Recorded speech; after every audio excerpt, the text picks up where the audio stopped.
right, good afternoon, class. Hello, let me see if I have sound. Yeah, I have. I have upgraded your grades on the gradebook. Lab 1 and 2 are there. If I didn't see your lab work during the class, or if you haven't submitted the file, you don't see a credit for your lab work. If I have seen your work and I have it on my records, you haven't submitted the file, I'm gonna accept the files from you. But from now on, you're gonna remember to submit on the same day. If you have submitted a work, but I haven't seen your work, you have to make time. Meet me during my office hours or some other time to show me that you actually know how to do the steps that we did in the lab. Today, we're going to talk about alternative analysis. This is actually the last work that you do to create your business case. And we're going to talk about risk management. And on Wednesday, we're going to do a lab exercise on risk maps. If you check your grades and you have any questions, email me. You have to email within 48 hours for me to look at your grades. So make sure you open that conversation, and then we go back and forth to make sure we resolve any issues that you may have. Any questions from the class? I have one actually. I just looked in the grade book, and for lab one, it's not graded for me, but I was actually the first person who showed you their screen for lab one. You're the first person who showed me. Yeah. I remember specifically your case, and I didn't see a check mark on my list. Oh, really? And, or, yep, I'm gonna look at it again. So I actually remember looking at your case and remembering we talked about it, but maybe I made a mistake with the check marks up and down. I graded someone else's work for you. So I'll check that, Trent. Make sure you email me. Okay. It's hard for me to remember everything, but I have them on paper and I can check my records again. Everybody else, like Trent, if you have questions, make sure you email me. I look at my papers and I update the grades if I made a mistake, or if I need any additional information from you, I ask you for that additional information. It could be that I made a mistake, so it's always good to send that email, and then we have a record of our conversation. Okay, I'm going to start doing my lecture, a very short lecture. Then we're going to do a paper and pencil activity. And then we're going to do another exercise. Then you're going to get some group time. Let's see what I have. Any other questions from the class other than the grades? Grades, it's best to email me because I have a bunch of lists and your names and the check marks and notes. I will check them, and it's very possible that I have done a mistake. So, questions? So your GA1 part 1 is due this coming Sunday. My experience in the earlier section of this course was that they were a little bit confused. So that's why you received that email from me maybe an hour ago. I have uploaded 2 sample GA1 reports from previous semesters, and these are the works that I really appreciated. So probably they deserve A+, but we don't give A+ in this course. So I feel like if you read those examples, you may feel a little bit better. Things start to make sense. We've talked about all the pieces that would go to your business case, except for alternative analysis that I'm going to talk about today, and we're going to do an activity on it. So G1 is due Sunday. Make sure you look at all the resources that I have shared with you. One thing that I also observed in the other section, it's always good because I see them and the things they've missed, and I can remind you of those. So some of the students in the groups, they hadn't read the report requirements yet, or they didn't know the case study we're working on, or they didn't know there is a group project report template. So make sure you know where they are, and I'm going to show you again at the end of the class. So review the material you have, review those sample submissions, and I'm sure you can finish your 2 to 3 page business case by Sunday. Make sure you look at the quizzes too. Alternative analysis is the topic of discussion for today. We're going to talk about risk map. We're going to do a lab on risk map next time, and that's your lab 3 on Wednesday. So make sure if your friends are not here, tell them that there is a lab exercise on Wednesday, so they can attend and get their credit. Trent, can you confirm that you see the full screen version of my slides? Yes, we can see the full screen. Okay, perfect. This is the process for creating a business case. Select a core team in organization. The core team would be you as an IT manager. There will be somebody from finances. There would be somebody from marketing or sales. Here in the class, it's you and your classmates with a hypothetical case study. So it's whatever you put on that business case is based on your ideas. And we want to make sure those ideas are logical. Are the number reals? No. Are the explanation matching the reality of some sort? No, but they should be logical, and that's a good practice for us to come up with a logical business case for a problem that we have just created hypothetically. So you and your core team, you want to define MOV, measurable organizational values that your project will provide. Those are the things you'll do faster, better, more efficient, you'll do more of. You can say, I'm going to increase security by 10% or decrease the number of security related incidents by 10% or increase customer satisfaction by 15% or make maintenance requests completion 15% faster. Any area of focus that you pick within the bigger case study of Mars Colony Housing Department would be acceptable. Just make that call.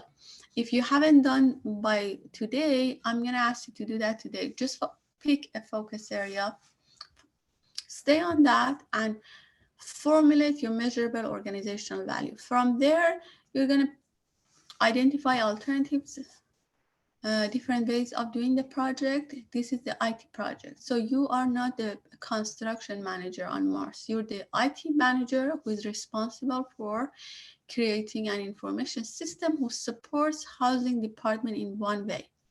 That one way could be you could support construction of new housing unit. You could be supporting maintenance. You could be supporting within unit conditions and qualities. Any of those areas is your area. The system you're going to create will support those areas and help them do things better. In what way? You will decide. Alternative ways would be, do you do in-house development? Do you do outsourcing? Do you do part in-house, part outsource? Do you do purchase and customize? These are alternative ways of doing IT projects. So again, your scope is the IT project and your alternatives are different ways of doing that IT project. So you pick 2 alternatives. You do some sort of description on each.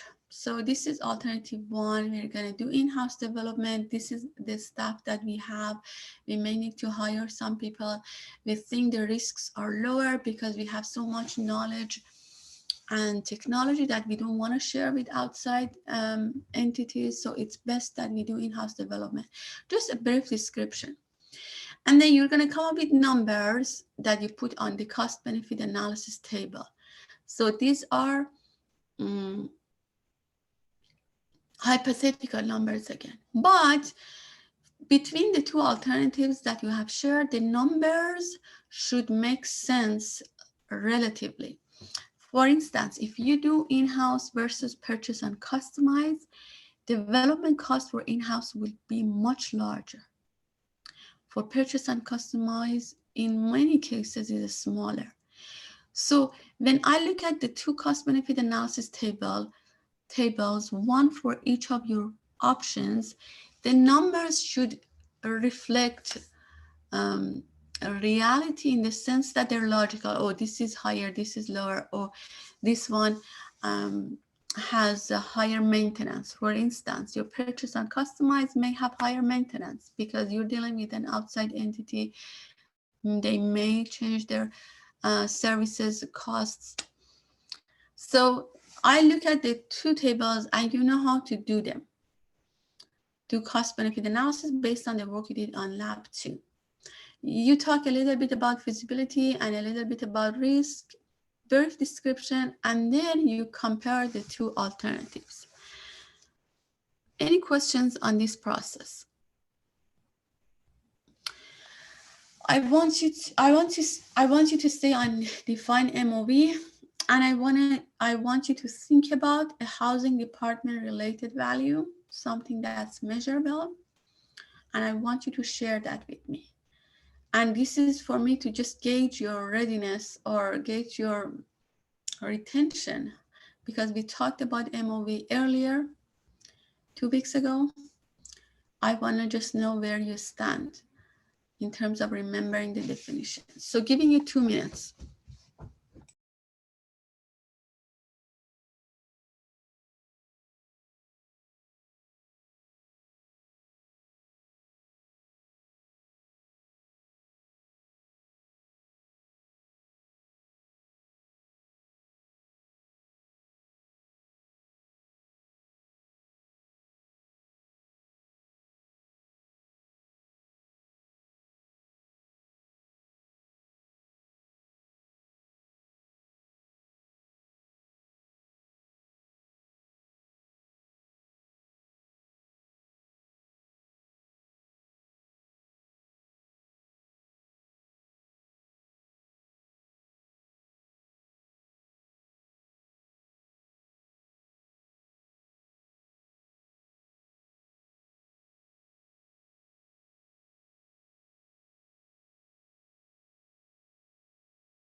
Anybody wants to share an MOV?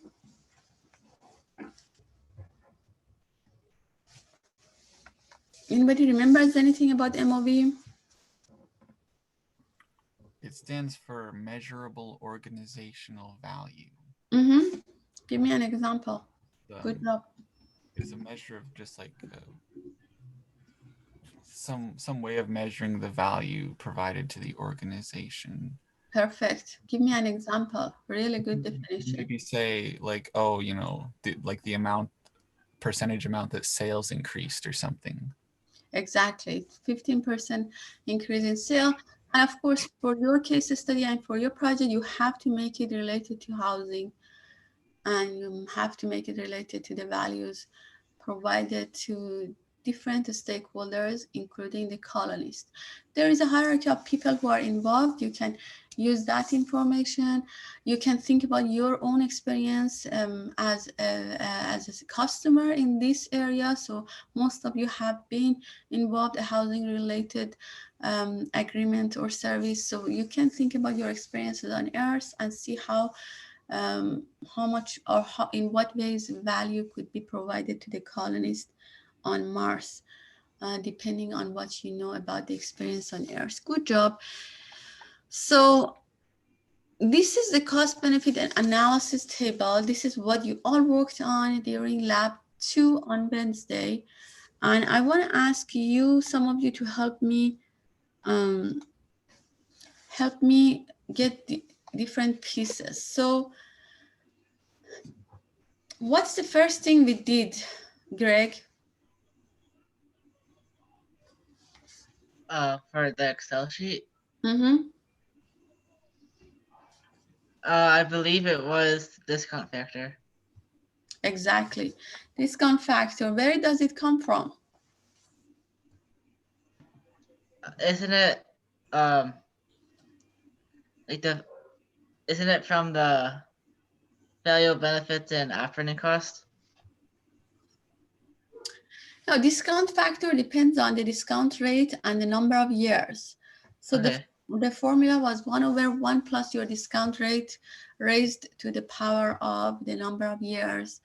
And it shows how much value your money loses when it travels over time, or it shows how much a dollar earned or spent in future years are worth today. So here you have discount rate of 0.05, you have 82% or 0.82 for year 4 as your discount factor. That means if I earn a dollar on year 4, it's worth only 82 cents today. Next number we calculated was net benefit and cost. Who remembers what that was? That was like the total of all like the three factors. Was that like value of benefits, development costs, and operating costs in a certain year? Exactly. So it's the sum of all this benefits and expenses. In this case, you have three numbers: value of benefits, development costs, and operating costs. You added three numbers and you get net benefit and cost. Good job, Jonathan. Shane, how about net present value? Where does that come from? The net present value is the value that has been made at any given time based on your costs and benefits. Based on, and then multiplied by the discount factor. Exactly. So the net value times the discount factor. Basically, it tells you today's value of the net during each year. So if you have in year 3, $20 million made or net, then it is worth $17 million and some today. So as Shane said, you multiply your net benefit and cost by the discount factor to get today's value of those dollar amounts. Where does cumulative NPV come from? Queenland? Oh, cumulative NPV? Mm-hmm. It's just like the how much like money is being like coming in minus like the costs spent at that point over like the course of the entire project's life cycle up to that point. Exactly. So that's the key. Over the time the project has been up till the point that you're calculating cumulative NPV at, up to and including that year. And the last number you get is the value of your project. We did payback period. You look at the first year that the project has become positive, and you did return on investment, putting everything that you have left, which is your cumulative NPV on year 5 here, divided by the total of your costs. Some of these numbers, they make more sense when we calculate it on the Excel sheet, but you all did a very good job remembering those. Next thing, after you did cost benefit analysis on the two options that you have listed, is to do alternative analysis. This is a matrix or a table. Let's look at what we see here. First column on the left is a list of categories. Categories are the different areas that you care about. So here, finances, organizational, project, and external. They listed a number of criteria under each category. So you have a list of categories, list of criteria, and then you give them weights. It shows how important each given criterion is to you.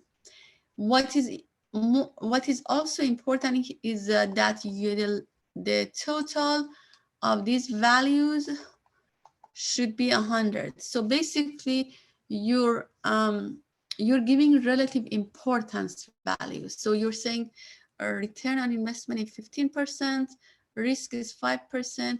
It means that return on investment is 3 times more important to you. So you give them weight. Then you rate each alternative across those criteria. So I'm giving a scale of 1 to 10. Excuse me, I'll be back.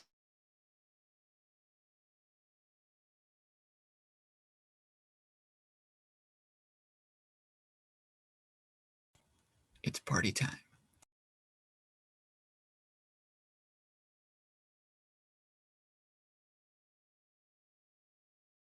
Yeah, I disappeared. As you can notice, I'm working from home and I had some distracting noises here I had to take care of. So I'm back.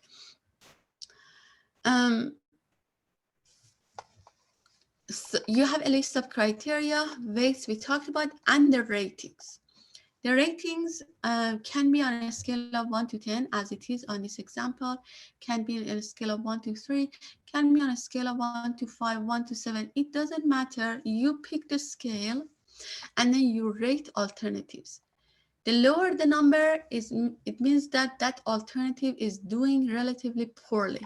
Higher the number, that alternative is doing good in that specific dimension, across that specific criterion.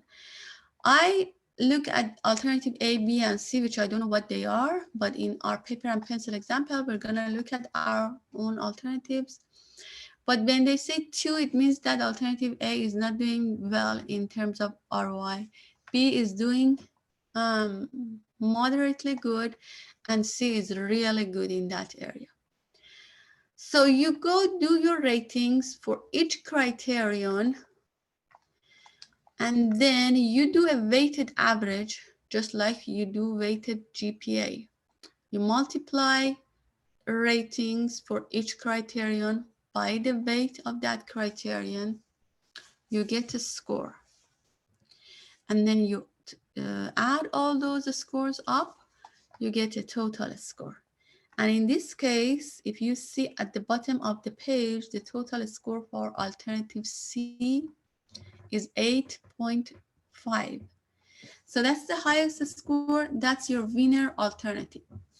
Now, some of you, and it has happened in my classes too, the students, they create the alternative analysis matrix. They do all the numbers. Alternative B has the highest score, but they propose alternative A. That's not acceptable. So if you think you want to argue the result, you have to go back and change the steps before you get to the result. So you can argue about the list of criteria. So you can say, I don't want maintainability here, it's not relevant, or I don't care about increased market share, or this criterion should be here, that's not there. So you can argue, come to a consensus. About the weights, you can say something is more or less important. So again, argue, disagree, change things accordingly if you reach consensus. You can also argue and disagree about ratings. But if you accept criteria list, the weights and the ratings, you should accept the result. So here C has the highest score, and that's the solution that we propose. No questions asked. But you can, again, this is a process you do with your core team. This is still on your business case. So you all should sit together and agree upon these items.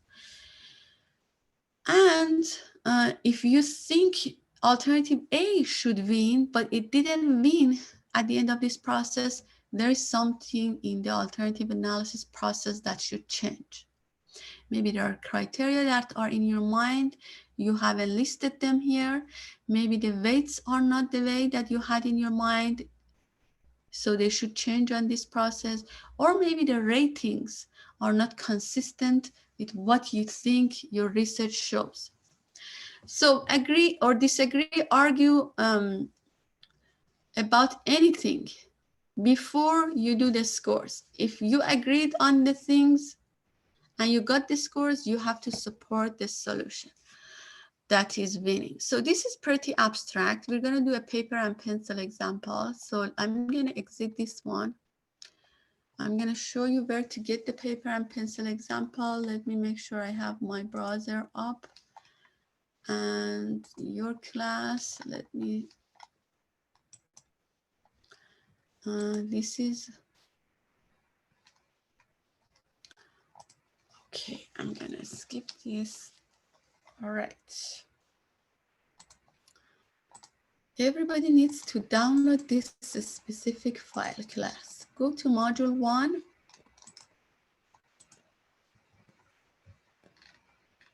And download alternative analysis. Just that we're saying here, this is your GA1 with all the details and the sample submissions. This is what I need from you now, alternative analysis. Go ahead, download that. And I'm gonna have it open on my system too. And then we're gonna work together to make it a little bit more tangible for you. The whole process that I talked about. Now we're gonna do that. I'm gonna look at your completed worksheets at the end, so make sure you follow the steps and you stop me if you have any questions. This is the worksheet. Let's give everybody 1 more minute to download.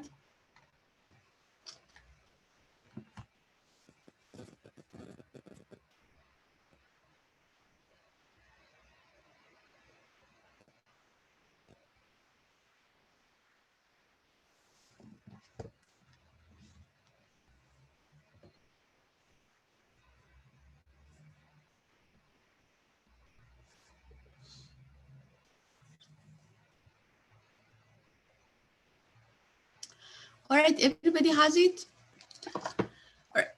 Here is the guideline about the alternative analysis matrix, and there is an important note here. And I usually get, don't believe it, how many questions I get from students. I said, use a simplified version of it. Include only 5 criteria. And I can assure you, somebody 2 hours before the deadline asked me, do we have to have a table like this, or can we have a smaller table? Yes, you can have a smaller table. This is an example for practice.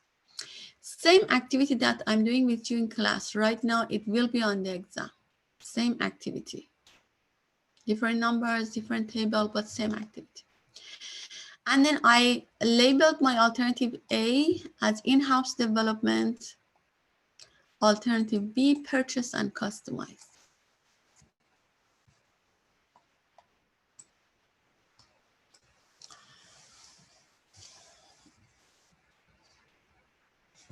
And I'm gonna do my rating on a scale of 1 to 5. So the example I showed you on the lectures was 1 to 10. This is 1 to 5. And I have given these weights. Feel free to follow my weight pattern or use your own. So I'm gonna let you put the weights. They should add up to 100. So you're dividing 100 points among different criteria.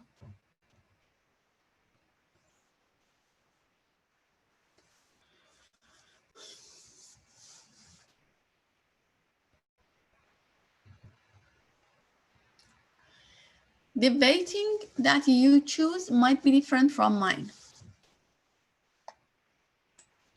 And I'm going to start rating them. So I'm going to say in-house in terms of return on investment.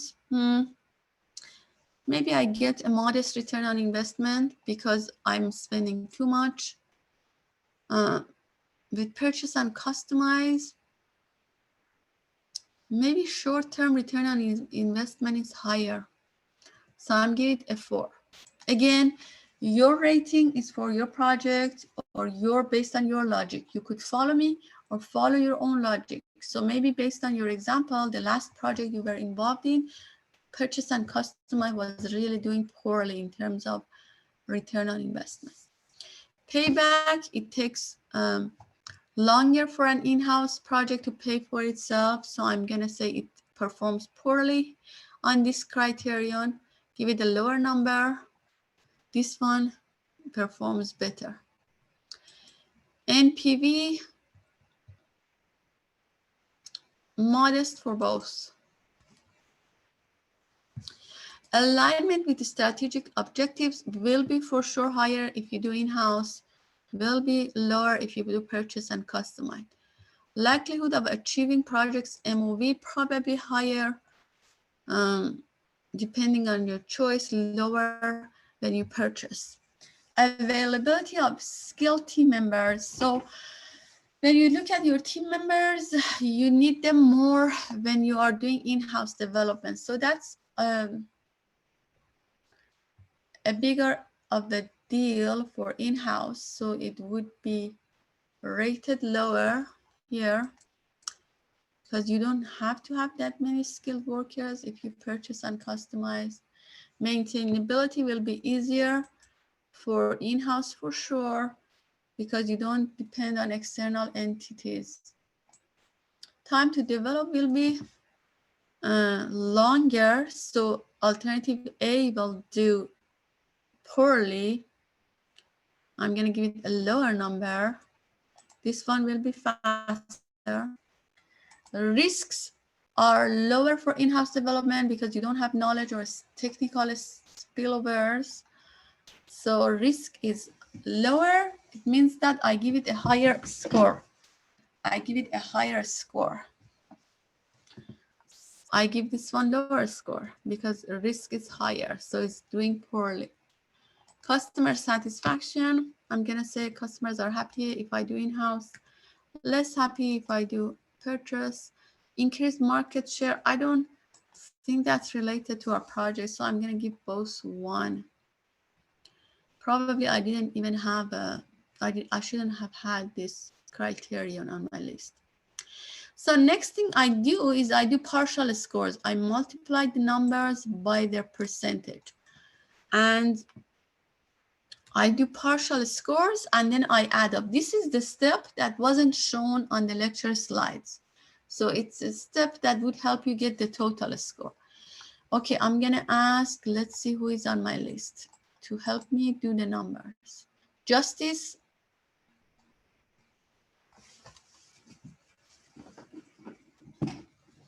Justice, do you hear me? Yes. Go ahead, read the numbers for me, one at a time. For the alternative A, Yes.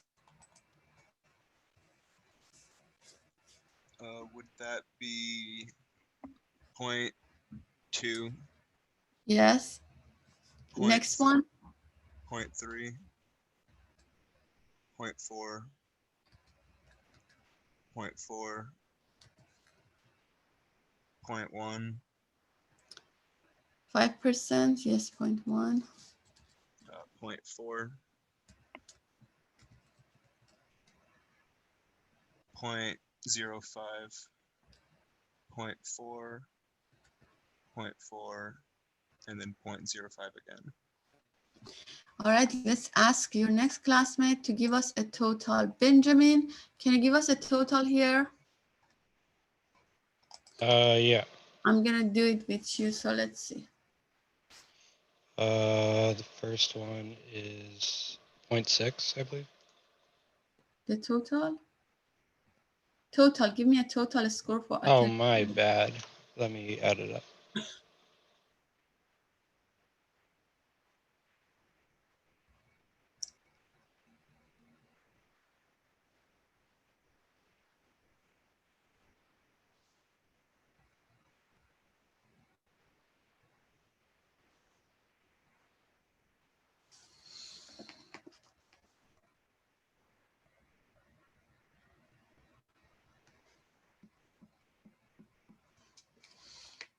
think I messed up. Okay, give Check. us the number. I'd like 3.02, so I'm going to try it again. Where did you get that 02 from? I don't know. Because we don't have even numbers here, or 0.02. I think you're close. I think I got 3.15. Anybody else has it? Who else did the calculation? Got 3.15. Yes, okay, confirmed.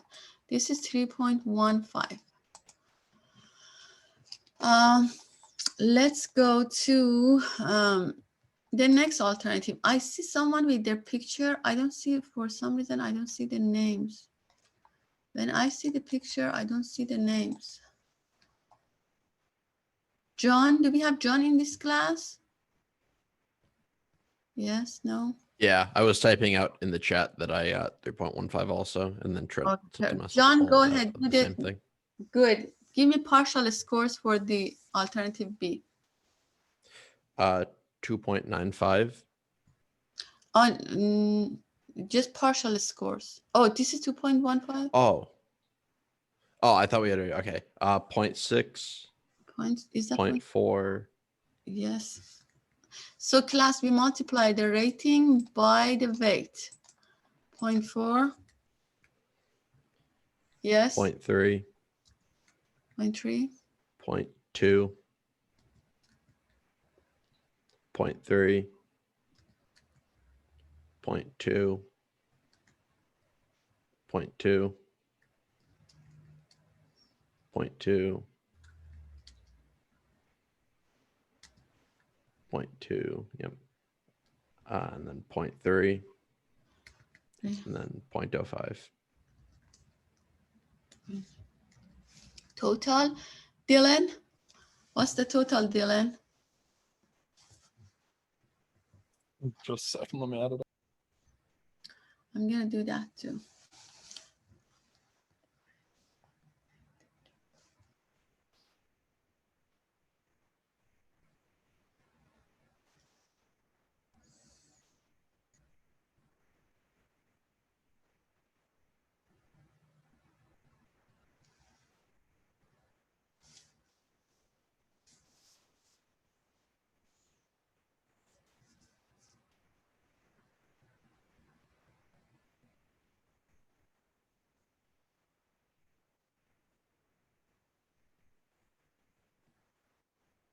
I got 2.95. Yep. So that's it. We have 2 total scores. Which one is the winner, Max? I would say alternative A. Exactly. It has the higher score. So this is the alternative you would propose after you see the number that's higher. If anything needs to change, it has to change here or there or in the ratings. Good job, class. Again, a reminder, please don't tell me I'm confused or I don't know what to do. For your project, you need a simple version of this. I guess I heard too many I'm confused comments during the last section. I got a little bit allergic. Good job. Good job, everybody. This is the last piece that appears on your business case. So you talk about MOB, you talk about options, you do a little bit of description, you do cost benefit analysis, then you pick your 5 criteria, you compare them, you propose one of them. Do a little bit of description, done.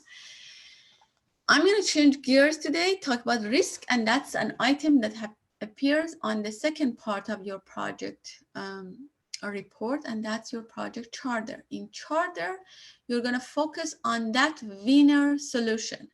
That solution, alternative A, that we just told you, it has the highest score, and we're going to pick that one. In your project charter, you're going to focus on that one. And you're going to talk about different dimensions of that: scope, cost, risk, procurement, human resources, communication stakeholders, and all other in that, branchy picture that we had with the 10 knowledge areas. One of them is risk, and we're going to start discussing that today. What we do in lab on Wednesday is what you would include in the second part of your group assignment 1. So I'm gonna go back to my slides. But before that, I needed to see some of your work. So let's see who is here. Anybody use different numbers than mine? I use different numbers. Go ahead, show me, Quinlan. All right. You can see them here. So your ratings were different or your weights? Both. Okay, so see, based on the alternative analysis plan that Quinlan has worked on, alternative B is the winner. And this is why it matters. It matters to agree on the weights and on the ratings and make sure everybody on your group agrees, because it makes a big difference on what approach you will take. Good job, Quinlan. Let me ask Zach, go ahead, show me your work. Sure thing, give me a second.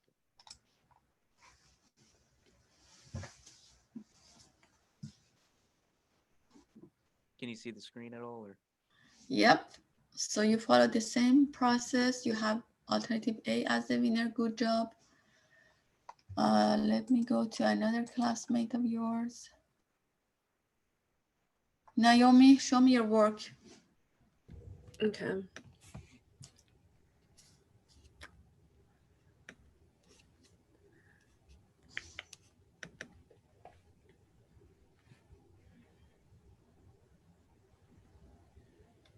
Great, so you follow the same structure.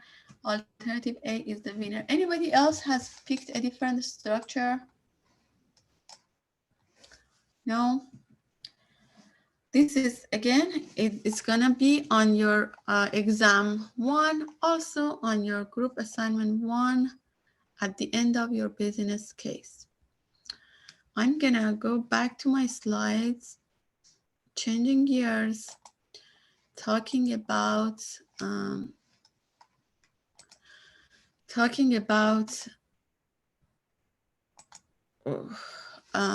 risk. Let's see who can confirm. Max, can you confirm that you have the big version, full screen version of my slides? Yes. Good job. Good job, thank you. Who wants to tell me what's the difference between risk management and crisis management?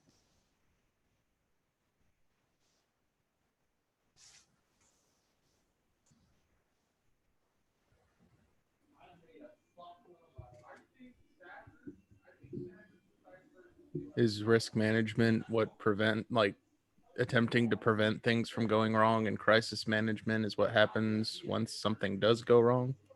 Exactly, that is the case. The risk management is the proactive approach to managing uncertainties. Crisis management is the reactive approach. They happen and then you say, what do we do now?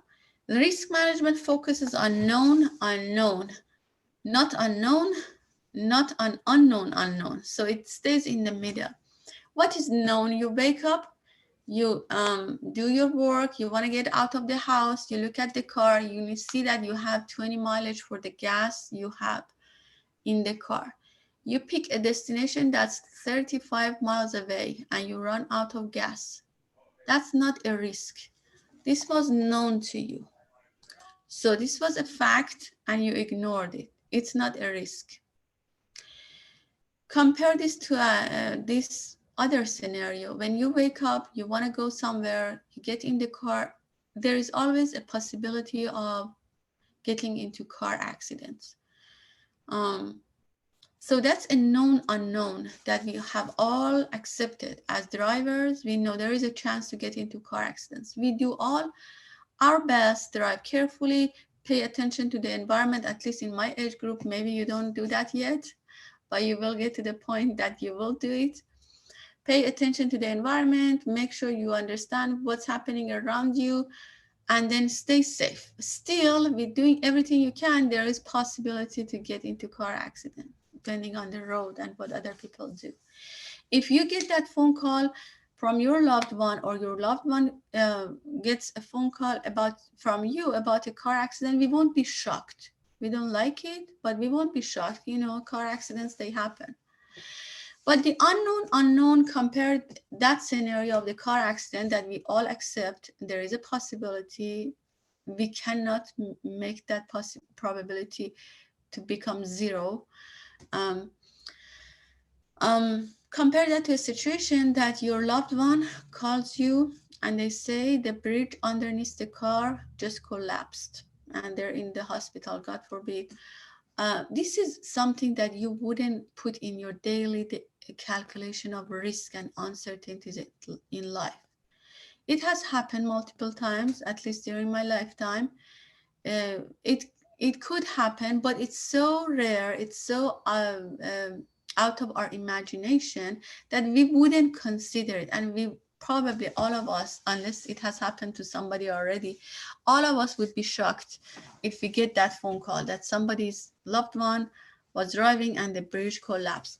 So things that are probable and they are uncertain, they are part of your risk management plan, known unknowns, things that are beyond your imagination. They're very, very rare. Like you couldn't put something hitting Earth on your risk management plan as a company. So it is a possibility, but it's so rare. It's not meaningful for us to put that on our plan. So there are definitions for risk from Project Management Institute. Let's look at the definitions. Uncertain events or conditions that, if they occur, have positive or negative impact on the project outcomes or objectives. Again, most of us consider negative risks, but there are positive ones too.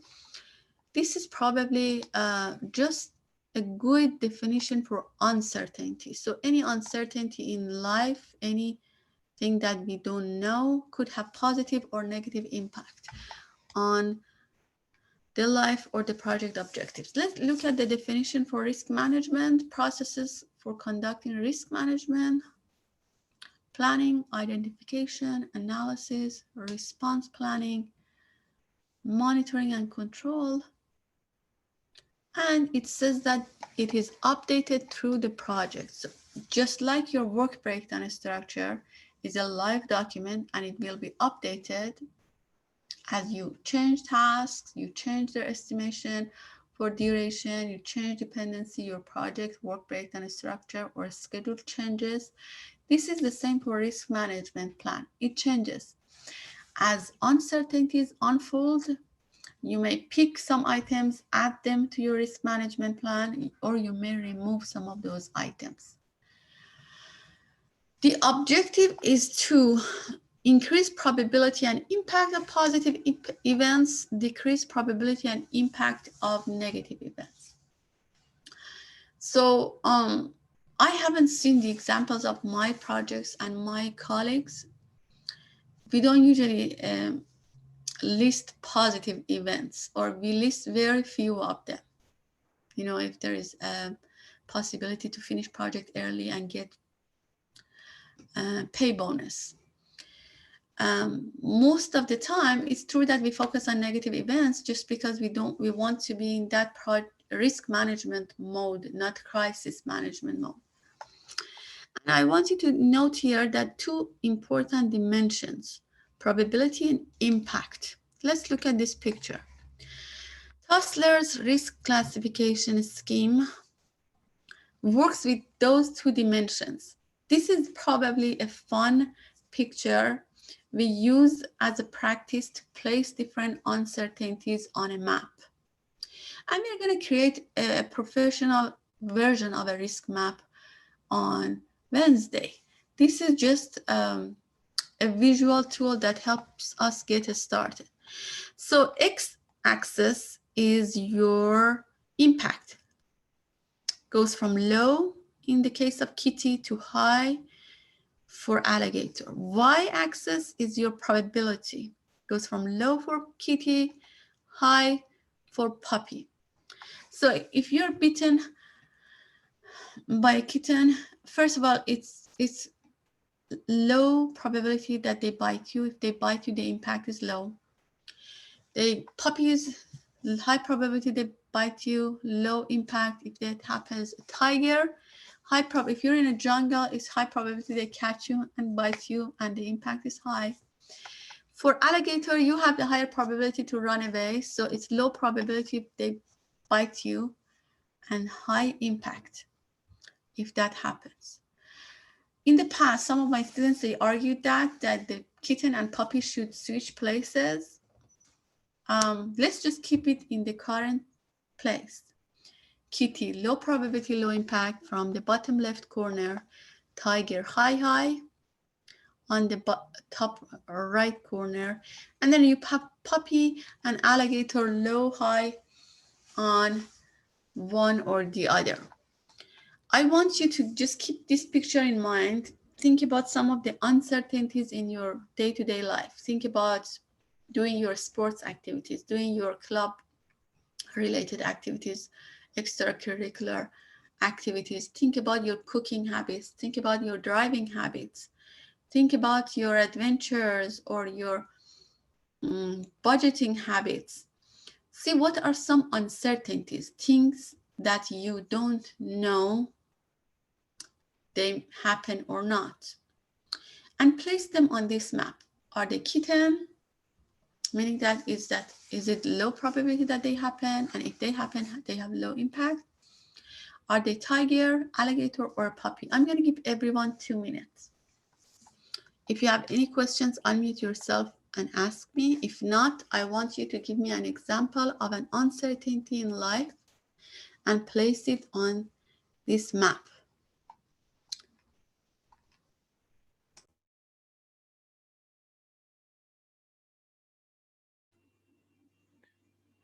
Like, you want us to just go ahead now if we have one? 2 minutes. Oh, okay.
Okay, I'm gonna stop sharing.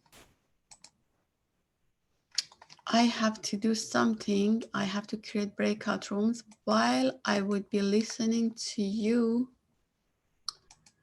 about your risks. So let me have that system up for myself. Oh. No, I have it. Who wants to go first? If you see my eyes moving, I'm creating the breakout rooms, but I'm listening carefully. So go ahead. Who wants? One of the more obvious ones is a car crash. It's pretty low probability, but it's pretty high impact. Low probability for you. That's great. And pretty high impact. Depends on where it is, yes. But you put it high impact, yeah, depending on what happens and the insurance and everything. Yep. I agree. So it's an alligator.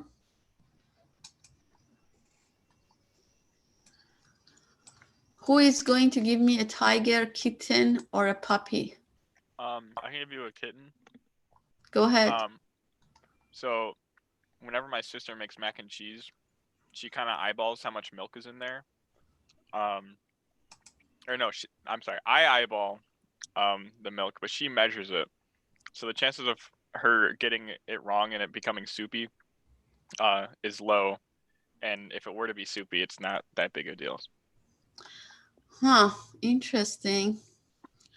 So a kitten example from cooking. Good job. Anybody has a tiger or a puppy or anything else? I guess for a high probability, high impact, a soldier going to the front lines has a high probability of seeing combat, and that will have a high impact on his mental health at the minimum and his physical health in the worst case. Really good example. Yep, thanks for sharing that. So that was high. It was a tiger. Was it a tiger? Who shared that? I did. Yeah, that was a tiger. high. Yeah. Good example. Thanks for sharing that. Who has another example? For like a high probability low impact, I would say like stubbing your toe. It happens pretty commonly, but it's not that big a deal when it does. That's a puppy risk, a very annoying puppy risk, yes. Interesting example. Anybody else has any examples they want to share while I'm creating the breakout rooms? I got one. Oh, you can go ahead. Okay. I was thinking of like if you if you miss your train or something and you end up a little bit late for work or something, that maybe doesn't happen super often, and it's not a super huge deal. I feel like it's kind of medium probability and medium impact. So this is a good question, because in the example I told you, I shared with you, Hostler's classification has only two levels, medium and or low and high. But yes, there could be multiple levels, and you have placed that specific risk in the middle, moderate or medium level probability and medium level impact. Just like the scaling that we used for rating alternatives in the alternative matrix, the scale could be low, high, or 1 to 3, or low, medium, high, or 1 to 5, 1 to 10. It could be anything. So in fact, on the lab exercise example that we do on Wednesday, we use a 1 to 5 scale. So good point here on the scaling and good example. Anybody else has examples? So for low probability, low impact, I would say winning a small prize out of like a lottery or a casino slot machine. So winning like a $10 or $20 prize isn't gonna have that much of an impact, but it's still a low chance. It's low. So it's a kitten. Who shared that? That was me. Yeah, I would say low. Low. Yeah, the reason I asked your names because I'm not on the screen that has the names, so I just hear your voice. So if someone else has examples, share them. I'm still creating breakout rooms. No? Okay, before I let you go into your breakout rooms, I want to remind everyone where everything is. Well, it was a little bit, in a sense, it's good that I have the other class and I realize the things that are not known, and then I can remind you. But it was a little bit alarming, the extent to which the other section didn't know things. I hope it's not that level here, but if it is, this is your GA1 with the sample submissions. This is the lab we do on Wednesday, so you don't have to touch it.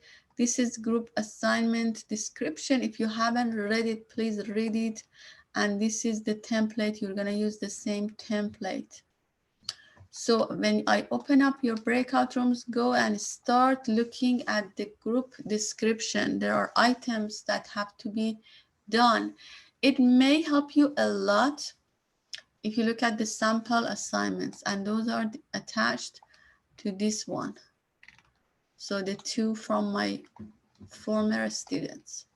So go ahead, start your group discussion, and we'll see where we get. I'm gonna stop sharing. And I think I missed a few in their groups. Let's see who is not assigned. Angshin. Group number 4. Robert is here. Group number 3. I think. And group number 2, Queenland. John, Joey, Cole. Oh, Cole was.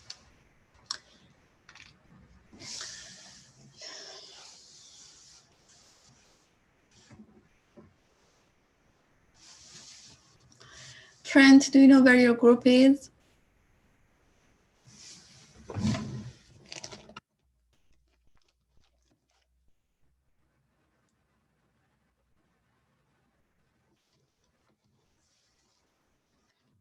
Trent, do you know where you are with your group?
اشکال نداره اشکال نداره برو تو من تو کلاس دارم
Professor.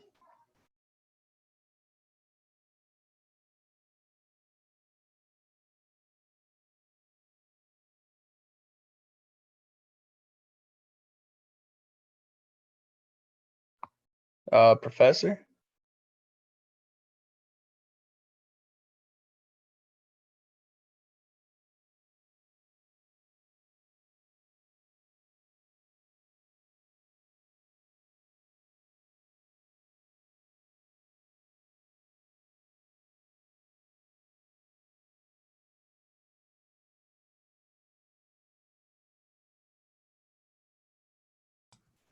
Yes, Jacob. Sorry. I wanted to come into office hours, but I looked at the link and it wasn't showing the time that's open. 2 to 3 on Tuesday and Thursday. Is it not showing? I have a class at 5. That's why I left my desk. Yeah. Okay. It's I'll not just. showing. It's not showing to. Yeah, it shows for me. You don't see it. Tomorrow I have office hours 2 to 3 p.m. No, for me it just says site is unavailable. Let me show you. Why do I see it then? I don't know. This is sign up, and I'm viewing as a student. Do you One see second, let me it? try it that way then. Maybe the link is broken. Do you see it? Okay. I was clicking the other link. That one wasn't working. This one Okay, is. see you tomorrow. I have to take a break before my other class. Yeah. All right. Have a good one. Take Bye-bye. care. Bye.